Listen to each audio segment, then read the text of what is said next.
I live in Midtown Sacramento, where generally it's a given that you can walk pretty safely as a pedestrian around here, but there are many places in Sacramento where that's not the case. At the Equity Lab, we really wanted to look at why certain neighborhoods are so much more dangerous for pedestrians than others. It really meant looking at the disparities in who's getting hit and who's getting killed in pedestrian crashes.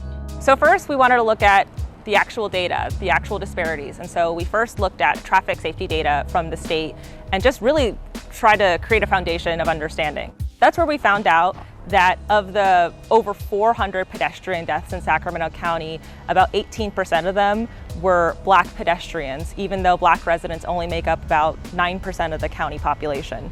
After we looked at that data, we started doing interviews and research. We reached out to transit safety experts across the country to get a better sense of how we can improve streets in Sacramento. We talked to elected officials, we talked to families who were directly impacted by pedestrian deaths in Sacramento. We also talked to personal injury lawyers who have a lot of experience reaching out and talking to the families who are disproportionately getting killed or injured on our streets. You talk to anyone in, say, Meadowview or in Del Paso Heights, and they'll tell you that it's always been very, very dangerous to walk your kids to school, to let your kids ride their bikes down the street, or even walk to the grocery store or the 7-Eleven around the corner.